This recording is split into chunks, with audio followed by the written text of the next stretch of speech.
Misalnya nih, ketika energi kita kecil, kita bertemu dengan sosok jin yang mempunyai energi yang sangat besar. Ketika kita berpapasan, otomatis energi kita dengan energi jin tersebut itu akan berbenturan. Nah, itu nanti akan berefek kepada salah satu di antara kedua ini. Mana yang paling kuat? Apakah jin tersebut kuat? Apakah kita yang kuat?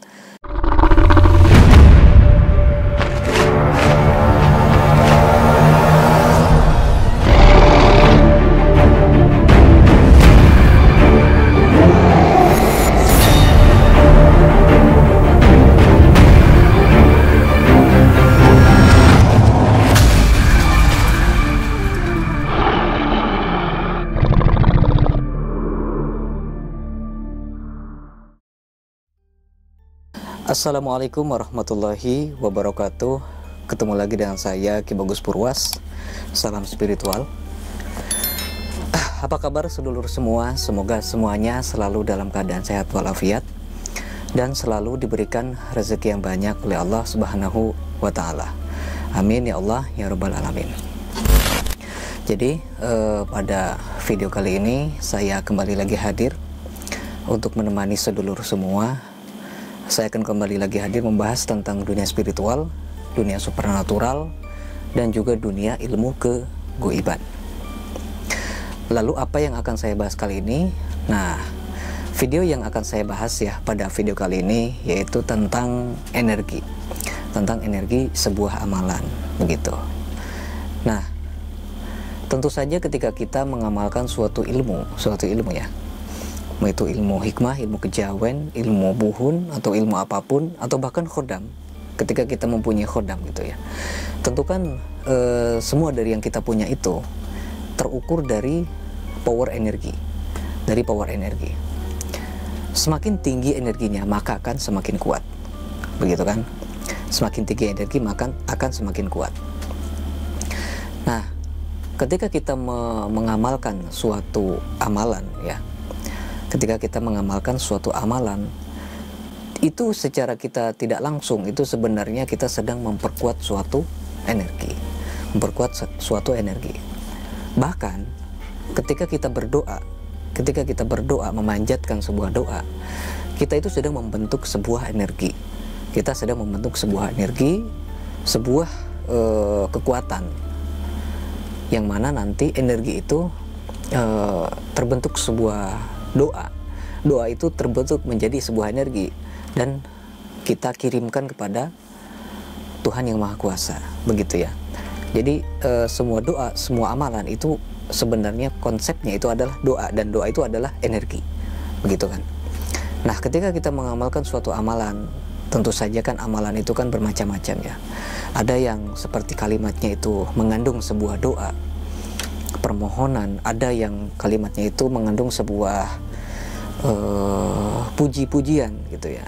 Jadi seperti kita sedang memuja dan memuji Tuhan gitu kan. Ada juga yang sebuah amalan yang rangkaian kalimatnya itu sebuah kata-kata gitu, sebuah kata-kata atau puisi dan masih banyak lagi. Bahkan ada yang menyebutkan nama-nama khodamnya di situ ya. Khodam apa itu disebutkan di dalam amalannya tersebut. Nah, itu macam-macam. Jadi ketika kita mewirid suatu amalan, itu sebenarnya kita sedang mengumpulkan sebuah energi, sebuah kekuatan yang nantinya itu akan tertuju pada sesuatu hajat yang kita inginkan atau kita harapkan. Seperti contoh ketika kita mengamalkan ilmu pengasihan umum ya, mahabbah umum. Kita mengamalkan misalnya doa Yusuf itu ya, surat Yusuf maksudnya. Surat Yusuf. Kita amalkan surat Yusuf, kita sudah minta ijazah dari seorang guru, kita amalkan, terus kita wiridkan, kita puasakan gitu ya. Kita minta supaya orang-orang itu yang melihat kita menjadi suka dengan kita, menjadi tertarik gitu ya, dengan kita. Dan ketika ada orang yang ngobrol dengan kita itu terasa seperti nyambung gitu ya, sefrekuensi. Nah, maka energi yang kita wirid itu, amalan yang kita wirid itu mengandung energi, dan energi itu akan menyebar ke seluruh tubuh kita termasuk di wajah dan suara kita gitu ya. Jadi energi itu akan memusatkan sebagaimana fungsi atau khasiatnya sendiri. Seperti untuk pengasihan itu biasanya dia itu di wajah gitu ya, di wajah. Nggak tahu kenapa tiba-tiba orang itu kayak tertarik ketika melihat wajah kita gitu ya. Terus ketika orang mendengar suara kita itu seolah-olah seperti langsung tertarik gitu, langsung ingin mengikuti apa yang kita ucapkan. Nah itu ya. Jadi energi itu terfokuskan ke satu titik begitu. Nah, apabila sebuah energi itu energinya kecil, maka efeknya pun akan terasa sangat kecil. Nah, bila energi tersebut itu besar, maka efeknya akan semakin luar biasa juga. Begitu ya, tergantung dari besar atau kecilnya energi tersebut. Nah, jadi apa manfaatnya ketika kita mempunyai energi yang besar? Ketika kita mempunyai sebuah ilmu yang mempunyai energi yang besar, tentu power keampuhannya, tingkat keampuhannya itu akan semakin tinggi ketika ilmu tersebut mempunyai energi yang besar. Seperti contoh, ada orang yang mempunyai ilmu tenaga dalam, si A punya ilmu tenaga dalam dan si B mempunyai ilmu tenaga dalam. Ilmunya itu sama, ilmunya sama, dari guru yang sama, dari sanad yang sama. Terus kemudian mantra atau bacaan cara-caranya juga sama.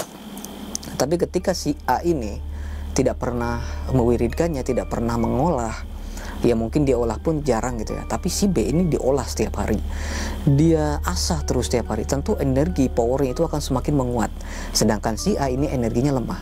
Nah, ketika keduanya ini dibenturkan atau diadukan, tentu saja yang A ini bakal kalah karena dia tidak pernah mengasah ilmu tenaga dalam yang dia miliki.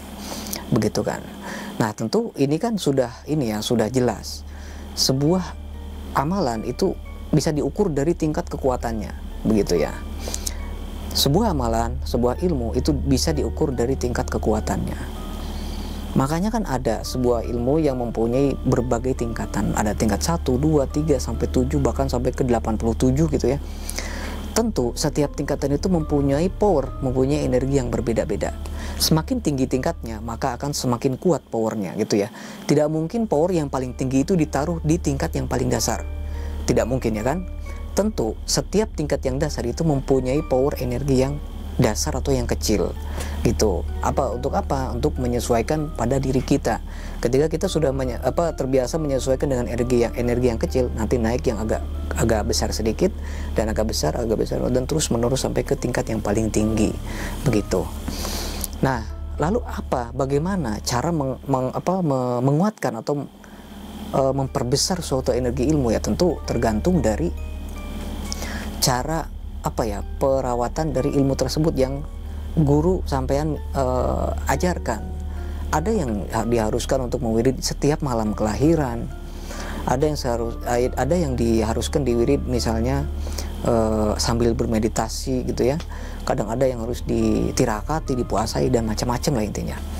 Tentu ketika kita sering mengasah, memperkuatnya, itu power energinya itu akan semakin meningkat dan meningkat, bahkan bisa mencapai tahap sempurna gitu ya. Nah, tentu saja kalau sudah tingkatannya sempurna, itu ketika kita ingin menggunakannya, maka kita ibaratnya cukup baru kretek gitu ya, di hati kita itu baru mau nih, maka itu energinya itu sudah langsung tertembak biasanya.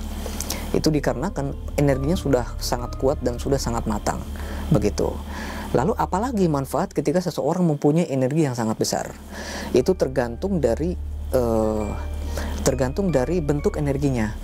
Energinya itu berbentuknya apa? Apakah energi tersebut berbentuk penarik, pemikat gitu ya? Biasanya yang ditujukan kepada lawan jenis supaya terpikat kepada kita, tertarik kepada kita. Ketika energi tersebut itu menjadi sudah sangat kuat, bahkan sudah melampaui batas, itu bisa jadi orang yang seperti sesama jenis gitu ya, sesama jenis itu akan banyak yang ingin dekat dengan kita. Bahkan dari alam lain pun, dari makhluk gaib, sebangsa jin, itu mereka juga akan tunduk dan ingin mengikuti kita. Begitu, itu saking dahsyatnya power energi pengasihan yang kita miliki.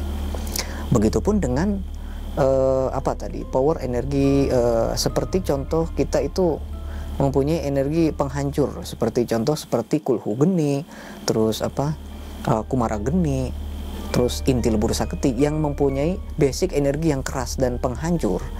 Ketika energi tersebut itu berlebihan di dalam tubuh kita, ketika energi tersebut itu sangat kuat di dalam tubuh kita sampai melewati level yang sudah ditentukan, maka itu efeknya sangat luar biasa kepada semua makhluk yang ada di sekitar kita. Bahkan ketika kita berpapasan dengan makhluk halus, misalnya nih, ketika energi kita kecil, kita bertemu dengan sosok jin yang mempunyai energi yang sangat besar. Ketika kita berpapasan, otomatis energi kita dengan energi jin tersebut itu akan berbenturan. Nah, itu nanti akan berefek kepada salah satu di antara kedua ini. Mana yang paling kuat? Apakah jin tersebut kuat? Apakah kita yang kuat? Berhubung tadi saya jelaskan jin tersebut itu mempunyai energi yang besar, tentu saja kita yang kalah. Apa efeknya ke kita? Itu ada efeknya. Efeknya itu bisa kemungkinan terjadi sakit kepala, bisa kemungkinan terjadi meriang. Bahkan ada kasus banyak ya, kasus yang gatal-gatal badannya ketika bersentuhan dengan makhluk gaib ya. Tiba-tiba badan langsung gatal-gatal, itu karena ada yang bilang ini ditoel jin, ada yang bilang ini dipegang jin. Padahal itu sebenarnya kita sedang berpapasan dengan makhluk gaib dan energi kita lemah, sedangkan energi dia itu sangat besar. Maka kita akan merasakan efek yang negatif begitu. Nah, tapi ketika yang saya jelaskan tadi, ketika kita menguasai ilmu penghancur untuk menghancurkan bangsa makhluk halus, ketika kita berpapasan dan energi kita lebih unggul daripada energi jin tersebut, maka jin tersebut yang akan sakit. Jin tersebut bahkan akan merasakan kepanasan, bahkan bisa hancur ketika berhadapan dengan kita begitu. Nah, makanya bisa dari sini pun sudah sangat jelas bahwa energi suatu keilmuan itu sangat berpengaruh pada sesuatu hal yang ada di dekat kita.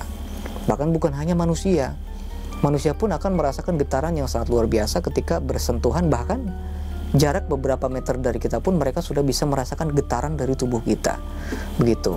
Kalau energi di dalam tubuh kita terlalu panas atau terlalu keras, mungkin orang akan merasa tidak nyaman ketika berdekatan dengan kita. Tapi kalau seperti energi pengasihan itu ya, maka orang akan merasa nyaman gitu. Dan itu ya kelebihan satu lagi, bukan sampean mau anggap kelebihan atau kekurangan, itu dari bangsa makhluk astral pun akan menyukai kita. Begitu banyak yang ingin berteman dengan kita. Bahkan mungkin ada juga yang ingin diperistri sama kita. Itu saking dahsyatnya. Karena segala sesuatu itu kan kalau yang berlebihan itu kan kurang bagus ya.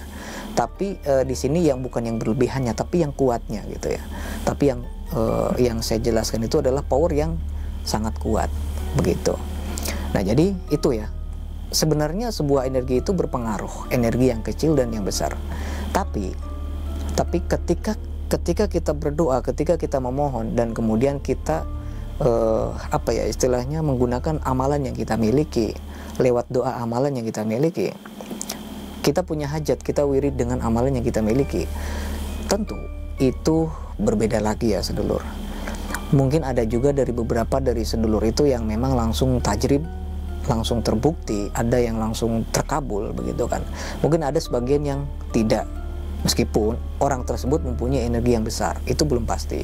Karena apa? Karena kan setiap doa itu kan tidak semua langsung dikabulkan. Ada yang bertahap dulu, ada yang harus bersabar dulu gitu ya. Jadi tentu ketika kita mempunyai suatu hajat, ya tetap kita harus berusaha dengan semaksimal mungkin. Meskipun kita mempunyai energi yang besar, energi ilmu yang sudah matang dan lain sebagainya, ya ketika kita mempunyai suatu hajat, ya kita maksimalkan dengan usaha batinnya, dengan wirid, misalnya dengan mengolah ilmu hikmah. Terus usaha lahirnya ya kita berusaha dengan kekuatan fisik, seperti contoh kalau kita berdagang, berbisnis atau lain sebagainya, ya kita beriklan, kita mencari jaringan dan lain sebagainya. Jadi nggak cukup dengan mengamalkan ilmu saja begitu. Nah, itu pembahasan pada video kali ini ya sedulur. Ya intinya setiap energi itu berpengaruh ya. Energi yang kecil dan energi yang besar itu ternyata berbeda gitu. Nah, mungkin cukup sekian konten kita pada video kali ini. Semoga bermanfaat untuk semuanya. Saya Ki Bagus Purwas. Assalamualaikum warahmatullahi wabarakatuh.